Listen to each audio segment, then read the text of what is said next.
Student, I will start chapter second, political science.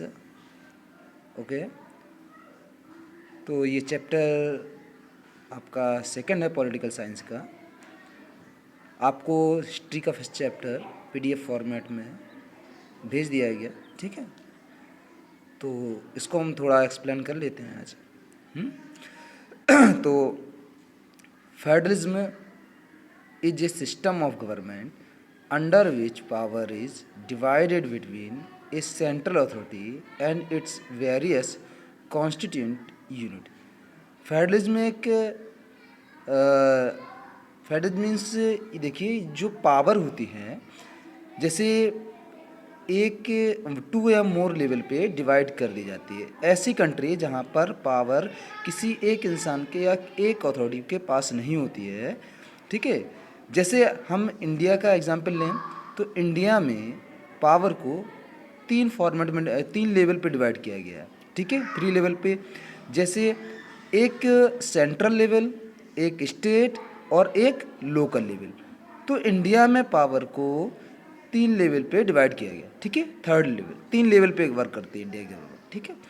तो इसमें यही कहने का मतलब है कि आपका जो फेडरल कंट्री होंगे वहाँ पर पावर किसी एक अथॉरिटी या किसी एक इंसान के हाथ में नहीं होगी, पावर को डिवाइड कर दिया जाता है, ठीक है, 2 या मोर लेवल पे।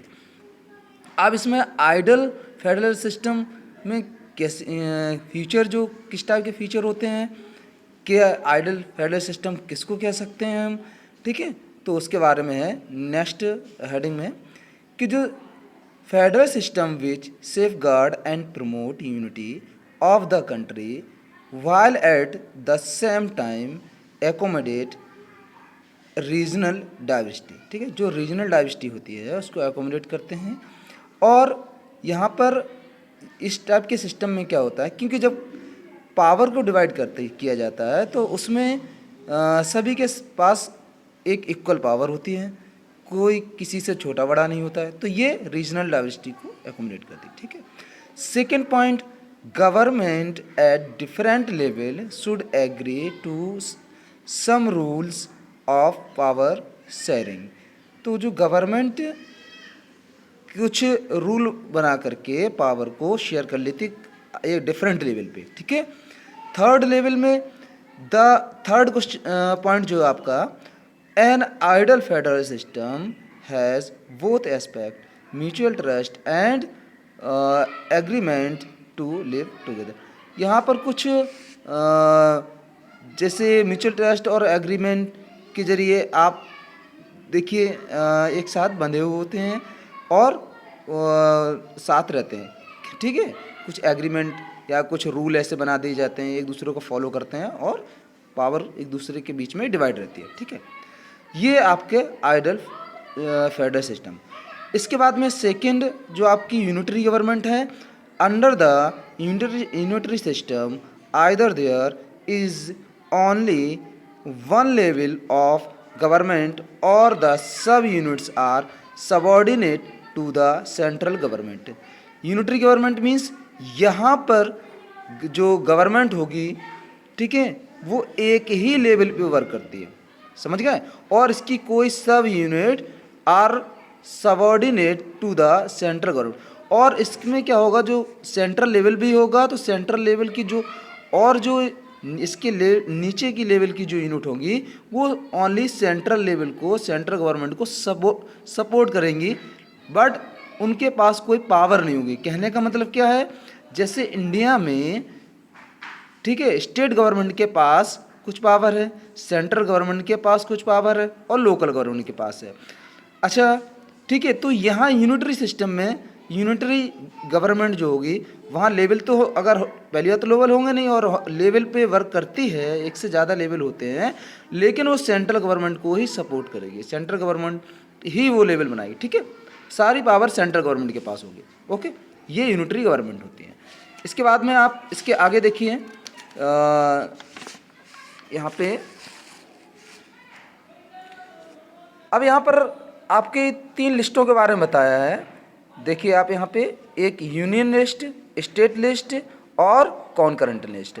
अच्छा, एक बात यहाँ पे ध्यान देना आप लोग कि ये जो तीनों लिस्टें हैं, ठीक है, यूनियन लिस्ट, स्टेट लिस्ट और कॉन्करेंट लिस्ट, हमारे इंडियन कॉन्स्टिट्यूशन के शेड्यूल नंबर 7 में दी गई हैं। ठीक है, समझ गए? हमारे इंडियन कॉन्स्टिट्यूशन के शेड्यूल नंबर 7 में ये तीनों लिस्टों के बारे में।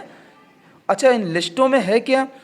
देखिए, अब आपको इन लिस्टों के बारे में देखें तो इसमें लिखा हुआ है आपका subject of national importance, like union list में क्या है? Subject of national importance like defence, foreign affairs, atomic energy, banking, post, telegraph are included in the union list.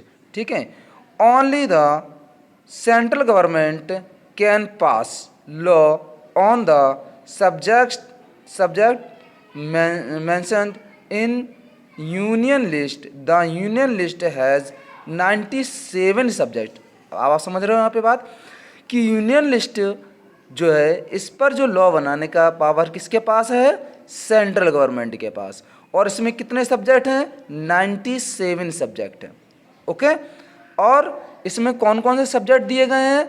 जैसे नेशनल इम्पोर्टेंस के सब्जेक्ट हैं, जैसे डिफेंस है, फॉरेन अफेयर्स है, atomic energy है, बैंकिंग है।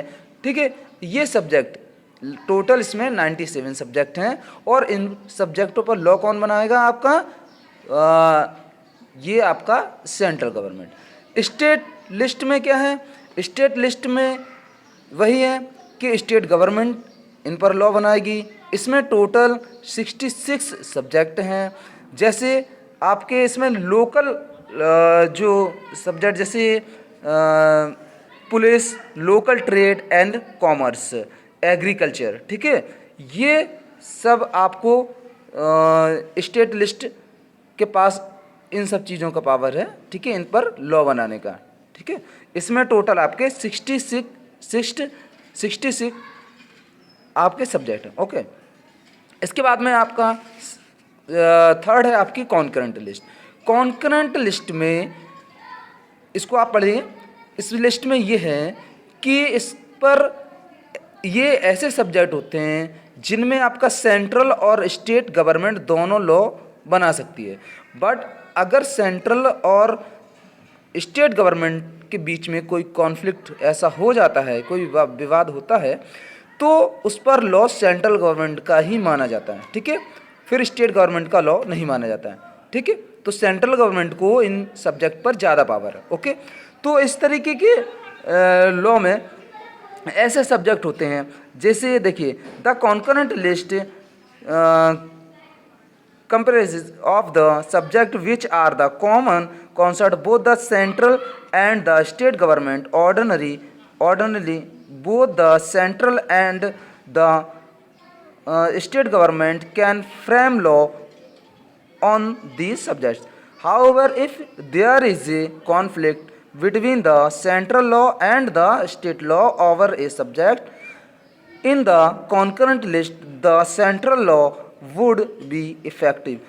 This list include subject like जैसे criminal, ठीक है, criminal and civil procedure, marriage and divorce, education, economic planning and trade unions.